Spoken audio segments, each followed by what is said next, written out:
इस फिल्म की कहानी 15 साल की डेवोरा नाम की लड़की पर आधारित है, जो अपनी जरूरतों को पूरा करने और पैसा कमाने के लिए अलग अलग आदमियों के साथ घपाघप करती है। इसके बाद डेवोरा के साथ आगे क्या क्या होता है, ये हम आज की इस एक्सप्लेनेशन में देखने वाले हैं। हेलो दोस्तों, आज मैं जिस फिल्म को एक्सप्लेन करने वाला हूँ उस फिल्म का नाम है बो और ये फिल्म 2010 में रिलीज हुई थी।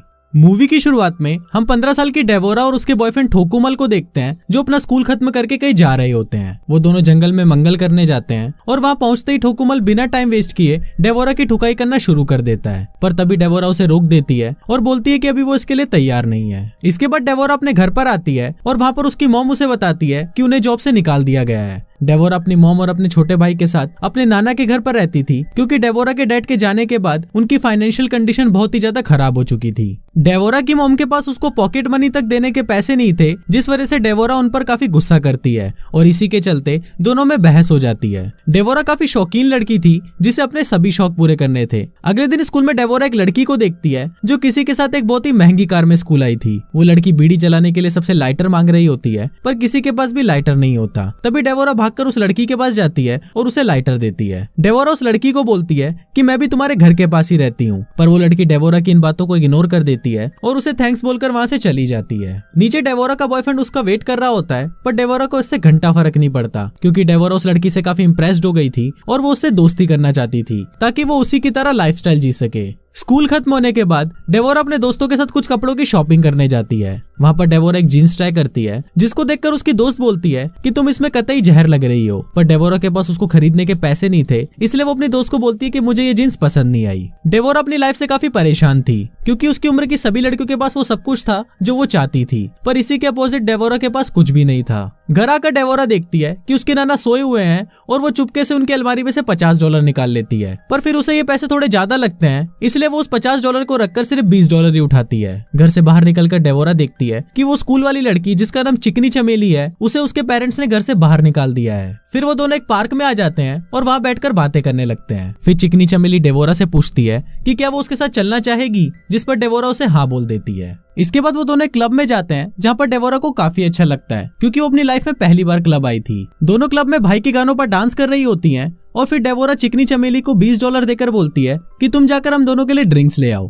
पर चिकनी चमेली उसे बोलती है कि तुम ये पैसे अपने पास ही रखो, मैं हम दोनों के लिए फ्री में ड्रिंक्स का जुगाड़ करती हूँ। और वो सीधा बार काउंटर पे जाकर वहाँ खड़े 2 लड़कों को आंख मारती है और 2 गिलास ड्रिंक के ले आती है। ये देखकर डेवोरा से पूछती है कि तुमने ये कैसे किया, जिस पर चिकनी चमेली उसे बोलती है कि ये एक सीक्रेट है, और फिर वो दोनों क्लब से निकल जाती हैं। रास्ते में डेवोरा उसे बोलती है कि मुझे वो सीक्रेट के बारे में जानना है, तो चिकनी चमेली उसे बताती है कि मैं एक ऐसी जगह पर काम करती हूँ जहाँ तुम्हें बहुत सारे लड़कों के साथ काम करना होता है और उनकी सारी बातें माननी होती है। डेवोरा उसे पूछती है कि क्या उनके साथ संभोग भी करना होता है, जिस पर चिकनी चमेली उसे बोलती है कि ऐसा जरूरी नहीं है, पर अगर तुम्हें अपने मौत के कुएं में पानी भरवाना है तो तुम उनका पाइप अपने अंदर घुसा सकती हो। इसी के साथ वो ये भी बताती है कि इस काम में तुम्हें अपना एक यूनिक नाम रखना होता है, और वो डेवोरा का नाम बो रख देती है। अगले दिन डेवोरा पॉकेट मनी के लिए अपनी मॉम से $5 मांगती है, पर उसकी मॉम उसे मना कर देती है और बोलती है कि तुम पहले ही $20 ले चुकी हो। इस पर डेवोरा को काफी गुस्सा आता है और वो गुस्से में चिकनी चमेली को फोन करती है और उसको बोलती है कि मुझे भी तुम्हारे साथ गपागप वाला काम करना है, जिससे मैं भी ढेर सारे पैसे कमाकर अपनी इच्छाएं पूरी कर सकूं।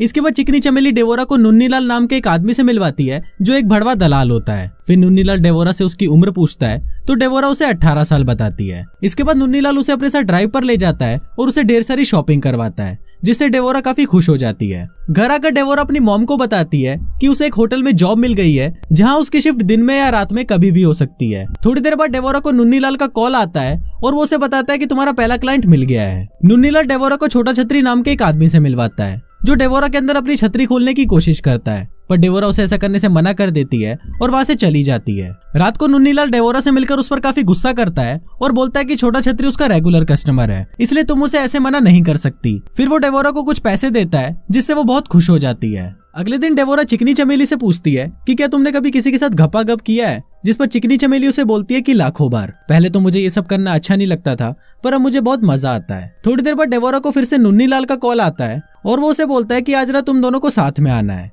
रात में वो दोनों साथ में एक पार्टी में जाती है और वहाँ पर वो दोनों लड़कों के साथ पलंग तोड़ गपागप करती हैं। अगले दिन नुन्नीलाल डेवोरा को मैसेज करता है और बताता है कि क्लाइंट तुम्हारा इंतजार कर रहा है, इसलिए तुम्हें अभी आना होगा। अब डेवोरा के पास और कोई ऑप्शन नहीं था, इसलिए वो अपने स्कूल में बीमारी का बहाना लगाकर वहाँ से चली जाती है। क्लाइंट के पास पहुंचकर डेवोरा देखती है कि ये तो छोटा छतरी है जो उस रात अपनी छतरी नहीं खोल पाया था। पर इस बार छोटा छतरी टाइम वेस्ट ना करते हुए सीधा डेवोरा पर टूट पड़ता है और उसे वहीं पेलना शुरू कर देता है। पेलन कार्यक्रम होने के बाद डेवोरा काफी उदास लग रही थी, पर वहाँ पर नुन्नीलाल उसे बोलता है कि जब तुम्हारा स्कूल खत्म हो जाएगा तो मैं तुमसे शादी कर लूंगा, और ये सुनकर डेवोरा को काफी अच्छा लगता है। अब डेवोरा का डर खत्म हो चुका था और वो किसी के साथ भी घपाघप करने के लिए तैयार थी। डेवोरा एक एक करके अपने सभी क्लाइंट के साथ पलंग तोड़ घपाघप करती है, जिससे वो ढेर सारा पैसा भी कमा लेती है। अगले दिन डेवोरा के भाई का बर्थडे होता है और घर पर सभी लोग मिलकर दारू पार्टी करते हैं। तभी डेवोरा को नुन्नीलाल का कॉल आता है और डेवोरा अपनी मॉम को बोलती है कि मुझे इंपॉर्टेंट काम के लिए होटल वापस जाना होगा, पर डेवोरा की मॉम उसे जाने से मना कर देती है, जिस पर डेवोरा उनसे झगड़ा करके वहाँ से चली जाती है। इसके बाद वो सभी क्लब जाते हैं। वहाँ पर डांस करते हुए